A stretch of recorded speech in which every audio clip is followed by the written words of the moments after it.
ಮೊದಲನೇದಾಗಿ ಎಲ್ರಿಗೂ ಕೂಡ ನಮಸ್ಕಾರ ಸರ್. ಎಷ್ಟು ಮಿಸ್ ಮಾಡ್ಕೋತಾ ಇದ್ದೀರಾ ತಂದೆನ ಈ ಸಂದರ್ಭದಲ್ಲಿ? ಡೈಲಿ ನೆನಪಾಗತ್ರಿ, ಏನ್ ಮಾಡಕ್ ಆಗಲ್ಲ. ಅಜಾತ ಶತ್ರು ನಮ್ಮ ತಂದೆಯವರು. ನೀವೇನ್ ಹೇಳಲಿಕ್ಕೆ ಇಷ್ಟಪಡ್ತೀರಾ? ಟಿಕೆಟ್ ಯಾರಿಗೆ ಕೊಟ್ರು ಹೈಕಮಾಂಡ್ ಏನ್ ತೀರ್ಮಾನ ತಗೋಬೇಕು, ಎಲ್ಲರೂ ನಮ್ಮ ಮನೆಯವರು ಎಲ್ಲರೂ ಬದ್ಧ. ಸಾಮಾನ್ಯವಾಗಿ ಎಲ್ಲರನ್ನೂ ಸಮಾನದಿಂದನೇ ಕಾಣ್ತಿದ್ರು. ಒಂದೊಂದು ಅರ್ಜೆಂಟ್ ಹಿಂಗಿದ್ರೆ ಬೆಂಗಳೂರು ಹೋಗಿ ವಾಪಸ್ ಬಂದು ಇವ್ರು ಇಲ್ಲೇ ವಸತಿ ಮಾಡ್ತಿದ್ರು ಹಳ್ಳಿಯಲ್ಲಿ. ಪ್ರತಿಯೊಂದು ಯೋಜನೆಗಳು ಈ ಸಾರಿ ಅವ್ರ ಕನಸಿನ ಕೂಸಾಗಿತ್ತು. ಮೆಡಿಕಲ್ ಕಾಲೇಜ್ ಟಿಕೆಟ್ ನಮ್ಮ ಕುಟುಂಬಕ್ಕೆ ಕೊಡಬೇಕು ಅಂತ ಏನಿಲ್ಲ, ನಮ್ಮ ಕುಟುಂಬಕ್ಕೆ ಕೊಡ್ಬೇಕಂತೇಳಿ ನಾವೇನು ಅಪೀಲ್ ಮಾಡಿಲ್ಲ. ಕಟ್ಟ ಕಡೆ ಕಾಂಗ್ರೆಸ್ ಕಾರ್ಯಕರ್ತನ ಕೊಟ್ಟರು ಕೂಡ ನಮ್ದು ಒಂದು ಶಿರಸಾ ವಹಿಸಿ ನಾವು ಅವ್ರ ಆಜ್ಞೆಯನ್ನ, ನಮ್ಮ ಹೈಕಮಾಂಡ್ ಆಜ್ಞೆಯನ್ನ ಪಾಲಿಸ್ತೇವೆ ಅಂತ ಹೇಳಿ. ನಮಸ್ಕಾರ ವೀಕ್ಷಕರೇ. ಇಡೀ ರಾಜ್ಯದಲ್ಲಿ 2 ವಿಧಾನಸಭಾ ಕ್ಷೇತ್ರಗಳಲ್ಲಿ ಉಪಚುನಾವಣೆ, ಒಂದು ದಾವಣಗೆರೆ ದಕ್ಷಿಣ, ಮತ್ತೊಂದು ಬಾಗಲಕೋಟೆ ವಿಚಾರಕ್ಕೆ ಬಂದ್ರೆ, ಬಾಗಲಕೋಟೆಯ ರಾಜಕೀಯ ಇತಿಹಾಸ ಅತಿ ದೊಡ್ಡ ಶಕ್ತಿ HY ಮೇಟಿ ಅವರ ನಿಧನದಿಂದಾಗಿ ತೆರವಾಗಿರುವ ಕ್ಷೇತ್ರಕ್ಕೆ ಇದೀಗ ಉಪಚುನಾವಣೆ. ಅವರ ಇಬ್ಬರು ಮಕ್ಕಳಾದಂತ, ಒಂದ್ ಕಡೆ ಮಲ್ಲಿಕಾರ್ಜುನ್ ಮೇಟಿ ಅವರು, ಮತ್ತೊಂದ್ ಕಡೆ ಉಮೇಶ್ ಮೇಟಿ ಅವರು, ಇಬ್ಬರು ಜೊತೆ ನಾನ್ ಕೂತ್ಕೊಂಡಿದ್ದೀನಿ. ಒಟ್ಟಿಗೆ ಸಿಗೋದೇ ಕಷ್ಟ, ತುಂಬಾ ಬ್ಯುಸಿ ಇರ್ತಾರೆ. ನನ್ಗೊಂಥರ ಖುಷಿ ವಿಚಾರ, ಒಟ್ಟಿಗೆ ಅವ್ರನ್ನ ಮಾತಾಡ್ಸ್ತಾ ಇದ್ದೀನಿ. ಮೊದಲನೇದಾಗಿ ಇಬ್ರಿಗೂ ಕೂಡ ನಮಸ್ಕಾರ ಸರ್. ಎಷ್ಟು ಮಿಸ್ ಮಾಡ್ಕೋತಾ ಇದ್ದೀರಾ ತಂದೆನ ಈ ಸಂದರ್ಭದಲ್ಲಿ?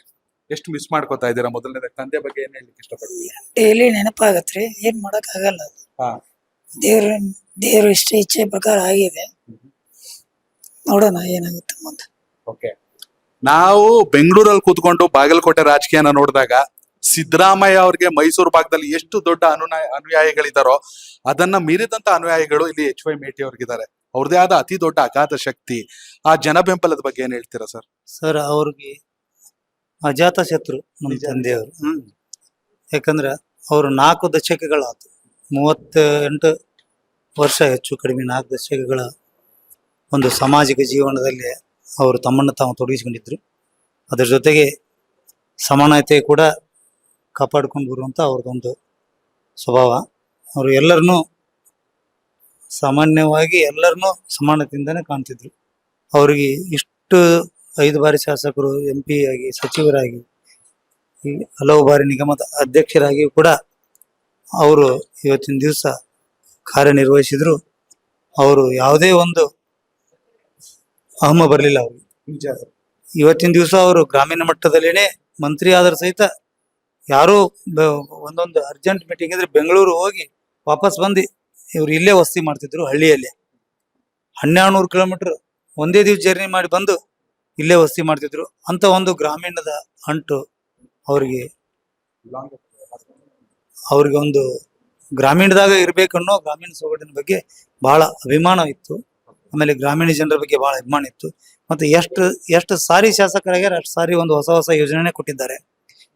ಗುಳೆಗುಡದ ಹಿಂದಿನ ಶಾಸಕರಾದಾಗ ಕುಡಿ ನೀರಿನ ಸಮಸ್ಯೆ ಇತ್ತು, ಅದನ್ನೊಂದು ಕುಡಿ ನೀರಿನ ಸಮಸ್ಯೆ ಸಹಿತ ಅವಾಗ ಅವ್ರು ಇವಾಗ ಜನನು ಅವ್ರನ್ನ ನಡೆಸ್ತಾರ. ಜನರು ಹೃದಯದಾಗ ಉಳಿದಾರ.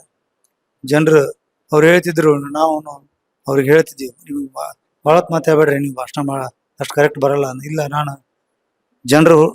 ಹೃದಯದಿಂದ ನೋಡ್ತೀನಿ, ನನ್ನೂ ಅವ್ರ ಹೃದಯದಿಂದ ನೋಡ್ತಾರೆ ಅಂತ ಅನ್ನೋ ಒಂದು ಭಾವನೆ ಅವ್ರದ್ದಿತ್ತು.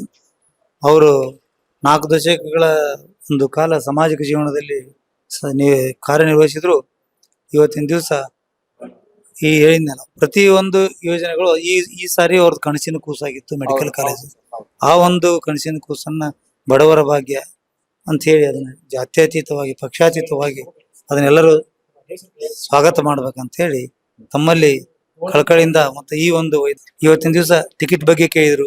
ಟಿಕೆಟ್ ನಮ್ಮ ಕುಟುಂಬಕ್ಕೆ ಕೊಡಬೇಕು ಅಂತ ಏನಿಲ್ಲ, ಏನೋ ನಮ್ಮ ತಂದೆಯವರ ಒಂದು ಸಂಭಾವಿತ ಆಮೇಲೆ ಇಷ್ಟು ದಿವಸ ನಿರಂತರ ಜನಸಂಪರ್ಕ ಇರೋದ್ರಿಂದ, ಅವರ ಸಮಾನತೆಯಿಂದ ಕಾಪಾಡಿದ್ರಿಂದ, ಅವರ ಒಂದು ಒಳ್ಳೆತನದಿಂದ, ಜನರ ಆಶೀರ್ವಾದದಿಂದ, ಜನರ ಒಂದು ಅಪೇಕ್ಷೆಯ ಮೇರೆಗೆ, ನಮ್ಮ ತಂದೆಯವರ ಅನುಕಂಪದ ಮೇರೆಗೆ ನಾವು ಇವತ್ತಿನ ದಿವಸ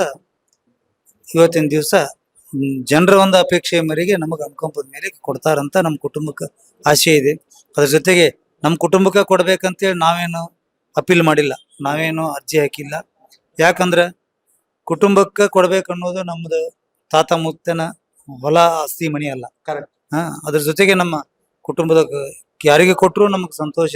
ಅದ್ರ ಜೊತೆಗೆ ನಮ್ಮ ಹೈಕಮಾಂಡ್ ಏನ್ ಹೇಳ್ತದ, ಕಟ್ಟ ಕಡೆಯ ಕಾಂಗ್ರೆಸ್ ಕಾರ್ಯಕರ್ತನಿಗೆ ಕೊಟ್ಟರು ಕೂಡ ನಮ್ದು ಒಂದು ಶಿರಸಾ ವಹಿಸಿ ನಾವು ಅವ್ರ ಆಜ್ಞೆಯನ್ನ, ನಮ್ಮ ಹೈಕಮಾಂಡ್ ಆಜ್ಞೆಯನ್ನ ಪಾಲಿಸ್ತೇವೆ ಅಂತ ಹೇಳಿ ತಮ್ಮಲ್ಲಿ ತಮ್ಮ ಮೂಲಕ ಕಳಕಳಿಯ ಮನವಿ ಮಾಡ್ಕೋತೀನಿ. ಎಲ್ಲರಿಗೂ ನಮಸ್ಕಾರ. Thank you sir. ನೀವು ಕೊನೆಯದಾಗಿ ಒಂದೇ ಒಂದು ಮಾತು, ಒಂದು ಅನ್ಯೋನ್ಯತೆ ಇದೆ ನಿಮ್ ಕುಟುಂಬದಲ್ಲಿ, ಎಲ್ಲರೂ ಒಟ್ಟಾಗಿದ್ದಾರೆ. ಅವರು ಅಂತಿದ್ದಾರೆ ದೊಡ್ಡವರು ಕಾರ್ಯಕರ್ತರಿಗೆ ಕೊಟ್ಟರು ನಾವು ಚುನಾವಣೆ ಮಾಡ್ತೀವಿ ಅಂತ.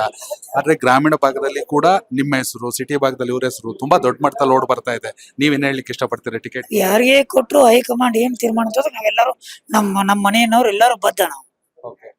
ಎಸ್ ವೀಕ್ಷಕರೇ, ಇದು HY ಮೇಟಿ ಅವರ ಪುತ್ರರಾದಂತ ಮಲ್ಲಿಕಾರ್ಜುನ್ ಮೇಟಿ ಮತ್ತು ಉಮೇಶ್ ಮೇಟಿ ಅವರ ಮಾತು.